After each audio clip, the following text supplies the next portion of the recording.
इस कहानी को सुनने के बाद अगर किसी की आंखों में आंसू न आए तो वह इंसान शायद पत्थर दिल होगा। एक प्राथमिक स्कूल में अंजलि नाम की एक टीचर थी। वह कक्षा 5 की क्लास टीचर थी।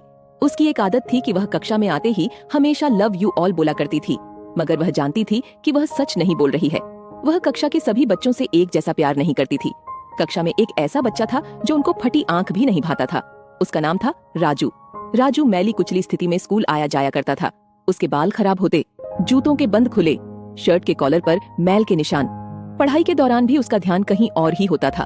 मैडम के डांटने पर वह चौंक कर उन्हें देखता, मगर उसकी खाली खाली नजरों से साफ पता लगता रहता कि राजू शारीरिक रूप से कक्षा में उपस्थित होने के बावजूद भी मानसिक रूप से गायब है।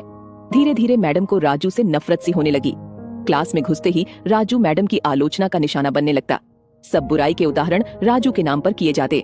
बच्चे उस पर खिलखिलाकर हंसते और मैडम उसको अपमानित करके संतोष प्राप्त करती। राजू ने हालांकि किसी बात का कभी कोई जवाब नहीं दिया था। मैडम को वह एक बेजान पत्थर की तरह लगता, जिसके अंदर आत्मा नाम की कोई चीज नहीं थी। प्रत्येक डांट, व्यंग और सजा के बावजूद वह बस अपनी भावनाओं से खाली नजरों से उन्हें देखा करता और सिर झुका लेता। मैडम को अब इससे गंभीर नफरत हो चुकी थी। पहला सेमेस्टर समाप्त हुआ और प्रोग्रेस रिपोर्ट बनाने का चरण आया तो मैडम ने राजू की प्रगति रिपोर्ट में ये सब बुरी बातें लिख डाली। प्रगति रिपोर्ट माता पिता को दिखाने से पहले हेडमास्टर के पास जाया करती थी। उन्होंने जब राजू की प्रोग्रेस रिपोर्ट देखी तो मैडम को बुला लिया। मैडम, प्रगति रिपोर्ट में कुछ तो राजू की प्रगति भी लिखनी चाहिए। आपने तो जो कुछ लिखा है इससे राजू के पिता बिल्कुल निराश हो जाएंगे। मैडम ने कहा, मैं माफी मांगती हूँ, लेकिन राजू एक बिल्कुल अशिष्ट और निकम्मा बच्चा है। मुझे नहीं लगता कि मैं उसकी प्रगति के बारे में कुछ लिख सकती हूँ।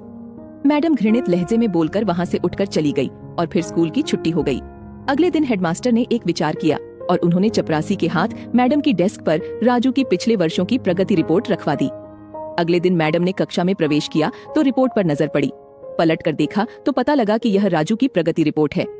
मैडम ने सोचा कि पिछली कक्षाओं में भी राजू ने निश्चय ही यही गुल खिलाए होंगे और फिर उन्होंने कक्षा 3 की रिपोर्ट खोली।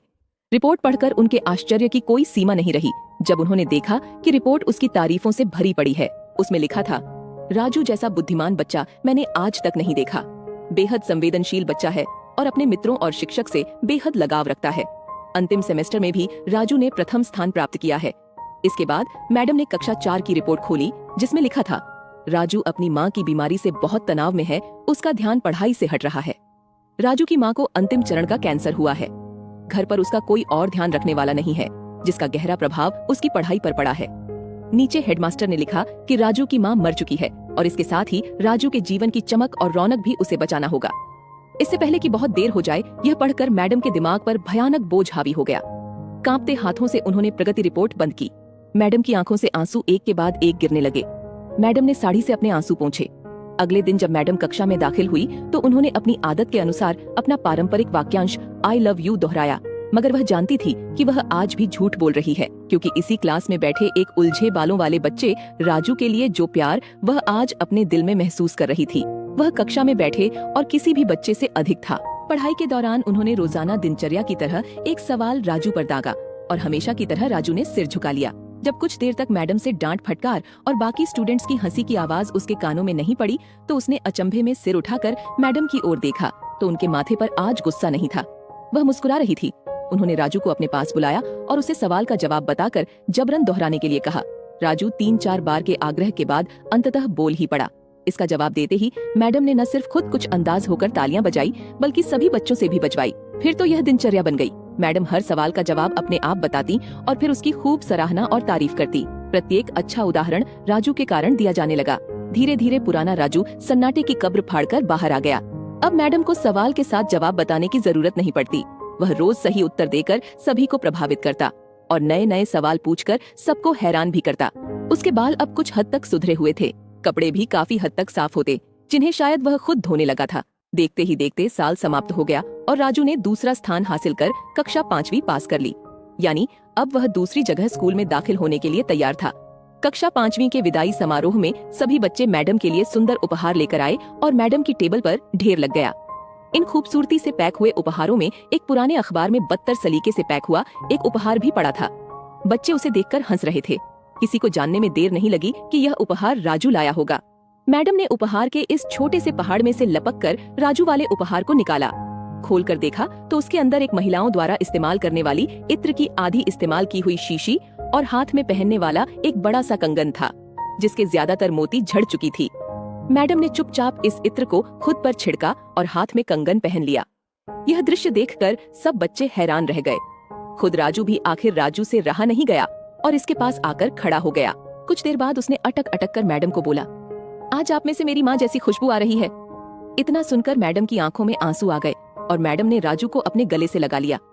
राजू अब दूसरी स्कूल में जाने वाला था। राजू ने दूसरी जगह स्कूल में दाखिला ले लिया था। समय बीतने लगा। दिन सप्ताह, सप्ताह महीने और महीने साल में बदलते भला कहाँ देर लगती है। मगर हर साल के अंत में मैडम को राजू से पत्र नियमित रूप से प्राप्त होता जिसमें लिखा होता, इस साल में कई नए टीचर से मिला, मगर मैडम आप जैसा कोई नहीं था। फिर राजू की पढ़ाई समाप्त हो गई और पत्रों का सिलसिला भी समाप्त। कई साल आगे गुजरे और मैडम रिटायर हो गई। एक दिन मैडम के घर अपनी मेल में राजू का एक पत्र मिला जिसमें लिखा था, इस महीने के अंत में मेरी शादी है और आपके बिना शादी की बात मैं नहीं सोच सकता। एक और बात, मैं जीवन में बहुत सारे लोगों से मिल चुका हूँ मगर आप जैसा कोई नहीं है। आपका डॉक्टर राजू। पत्र के साथ ही प्लेन का आने जाने का टिकट भी उसमें अटैच था। मैडम खुद को हरगिज नहीं रोक सकी। उन्होंने अपने पति से अनुमति ली और वह राजू के शहर के लिए रवाना हो गई। शादी के दिन जब वह शादी की जगह पहुंची तो थोड़ी लेट हो चुकी थी। उन्हें लगा समारोह समाप्त हो चुका होगा, मगर यह देखकर उनके आश्चर्य की सीमा नहीं रही कि शहर के बड़े डॉक्टर, बिजनेसमैन और यहाँ तक कि वहाँ पर शादी कराने वाले पंडित जी भी थक गए थे कि आखिर कौन आना बाकी है। मगर राजू समारोह में शादी के मंडप के बजाय गेट की तरफ टकटकी लगाए उनके आने का इंतजार कर रहा था। फिर सबने देखा कि जैसे ही एक बूढ़ी औरत ने गेट से प्रवेश किया, राजू उनकी ओर लपका और उनका वह हाथ पकड़ा जिसमें उन्होंने अब तक वह कड़ा पहना हुआ था, कंगन पहना हुआ था, और उन्हें सीधा स्टेज पर ले गया।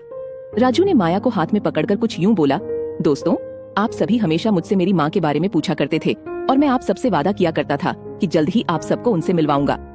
ध्यान से देखो, ये मेरी प्यारी सी माँ, दुनिया की सबसे अच्छी है मेरी माँ।